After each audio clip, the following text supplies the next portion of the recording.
objections to 3 GMOs.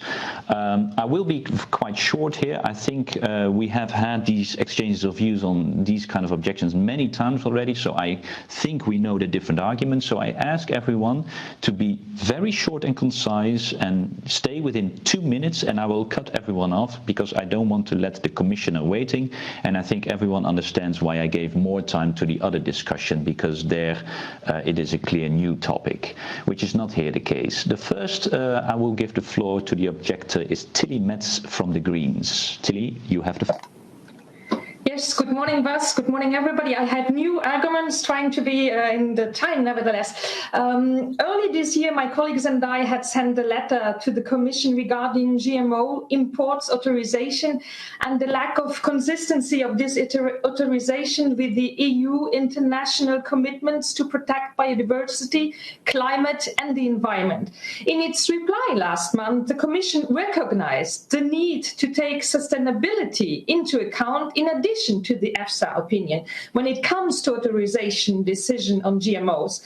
Our resolutions today call on the Commission to fully involve the Parliament in the development of sustainability criteria. And I would like to ask the representatives of the Commission present at this meeting to provide more information on how this process will be undertaken and in what time frame. Moreover, despite the direct link between GM soybean and deforestation in certain countries such as Brazil and Argentina, the Commission continues to approve GM soybeans imports cultivated in these countries. We call the Commission to suspend this import until a legally binding mechanism is in place at EU level to prevent the placing on the union market of products associated with deforestation. The EU must do all in its power to protect the Amazon now. Does the Commission recognize the urgency of stopping GM soybean imports, at least from this geographical area, and to avoid worsening the catastrophic situation in the Amazon forest?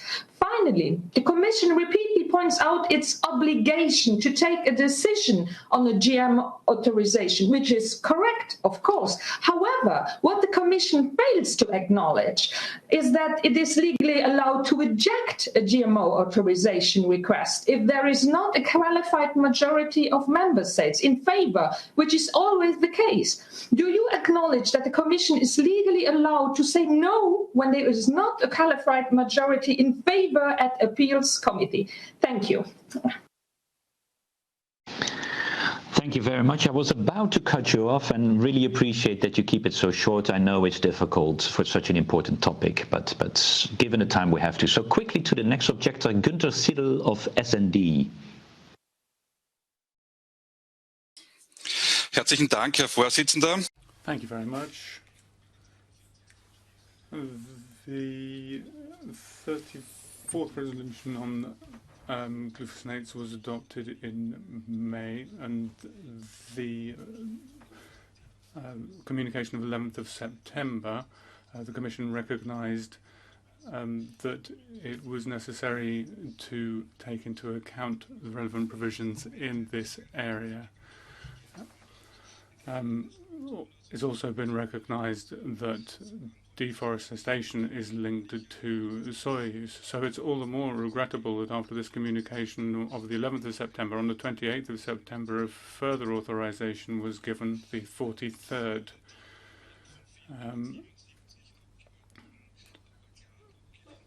Which was rejected by 77 parliamentarians in the Parliament. Ursula von der Leyen in the plenary also said that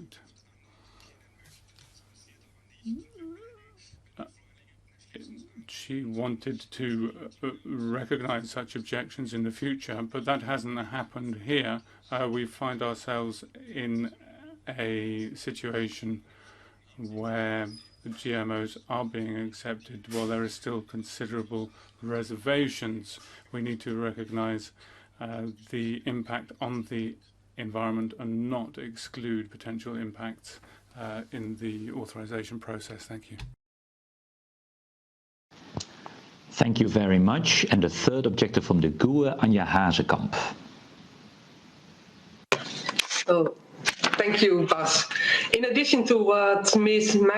Metz already stated, I'd like to recall the important report on deforestation that was adopted in plenary last week.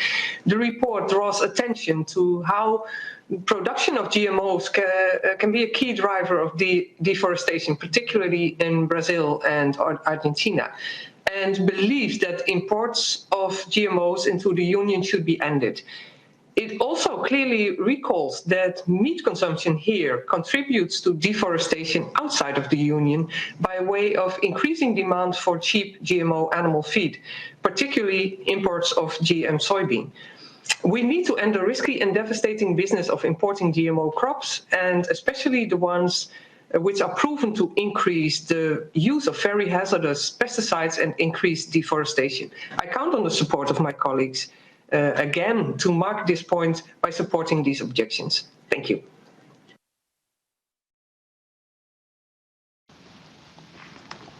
Thank you very much. And now I try to get my speakers list, which has disappeared. So apologies for that. Sometimes you're doing too many things at the same time. Because what I do know is that we don't have Mr. Pietecane from EPP and Mrs. Avey from the non-inscrit to also do the objection and give their arguments. So that will not happen. So then I give now the floor to the three kind of usual shadows that are there for these objections. And that is from EPP, Jessica Pulviet.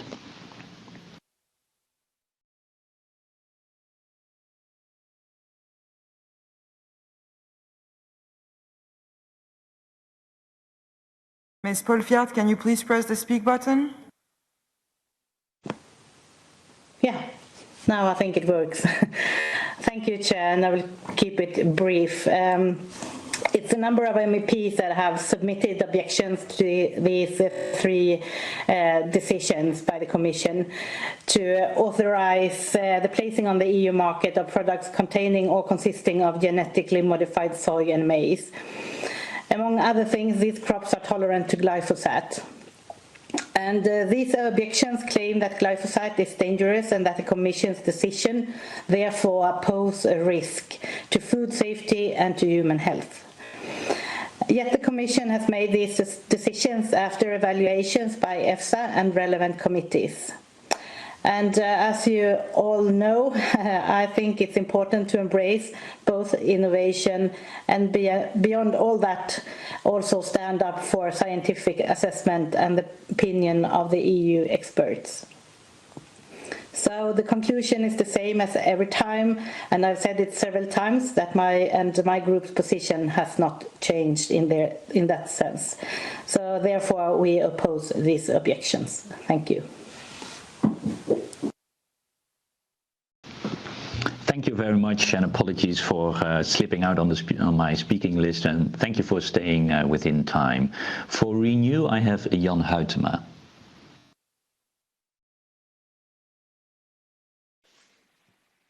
Yes, thank you very much, Chair. I think I can combine the three objections on GMO all together. I would like to say that from our group, we don't have a clear point of view there. We will have shortly some sort of a expert meeting to come up with a group position on GMO in itself, also on new gene techniques. For the rest, we see that it doesn't make any sense to really come forward all the time with objections on the comitology procedure, but feel then that you really have to change the legislation. And also we would like to emphasize that we really appreciate the work that has been done, for example, by EFSA, ECHA and the European Commission, and that by no ways we feel that we undermine that we should not undermine their trust. So that is in conclusion that we will have a free vote on the voting list. Thank you.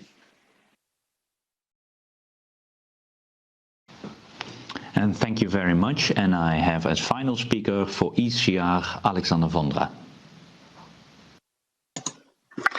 Yeah, Thank you, Bas. Not surprisingly, we are against the objection, as always, with regards to this GMO agenda. The reasons are pretty clear. A, we prefer science over the ideology here. And we believe that the Commission has a very strict regime. Secondly, I think that the objection does not meet the comitology criteria to be raised, so there are also the legal grounds. And finally, some of you argue with the deforestation, but this is not about the deforestation, and banning the GMOs would lead even to more deforestation because of the yield crops in Brazil and other countries. And finally, we do not want to support the future starvation of the global population just being so much staked on the ideology. So we are against the objections.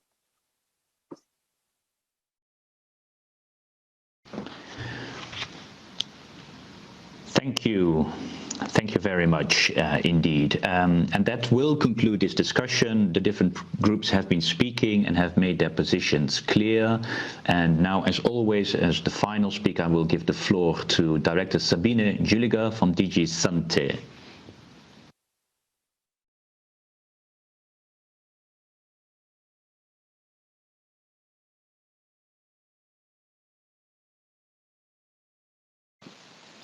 Yes, hello, good morning. Thank you very much for the opportunity to take position on these draft motions. As being said, it's a group discussion on a stack soybean and a GM and 2 GM stack maize. I think I would like to be very clear concerning the different steps that the Commission has undertaken in the process so far. So I can reconfirm that all the steps foreseen in the GMO legislation have been completed, which mainly and basically means that there has been a thorough assessment of the European Food Safety Authority to confirm the safety of these proposed new GMs. So the health of animals, humans, and the environment is confirmed through a scientific risk assessment. Likewise, the Commission has followed all the steps under the comitology procedure. We have made a proposal to the Standing Committee. The outcome there was a no opinion, and the decisions will be submitted and referred to the Appeal Committee. So in conclusion, the Commission has not exceeded their implementing powers provided in that framework of the GMO legislation and the comitology. Reacting to some of the points that were made, as I said, there is no doubt that the health of animals, humans, and the environment are safeguarded.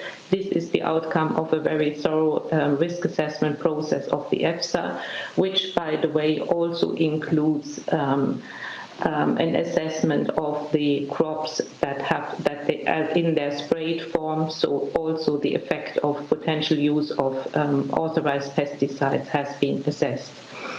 I would also like to confirm and highlight that it is GMs for food and feed uses, so not for cultivation in the EU. And obviously one of the drivers for import of such GM is the protein needs in Europe, which so far has not been addressed differently. Now there have been mainly 2 points being raised, one on deforestation, and as outlined many times by the Commission, the Commission is acting there with speed. The Commission intends to bring forward a proposal, a regulation concerning combating deforestation and the effect it has, and forest degradation and the effect it has on the environment. Currently there is a consultation open, and the proposal for that regulation should be there in Q2 2021, which is very soon. Likewise, indeed, the Commission has outlined, and very recently in the letter to some of the MEPs that have spoken today, that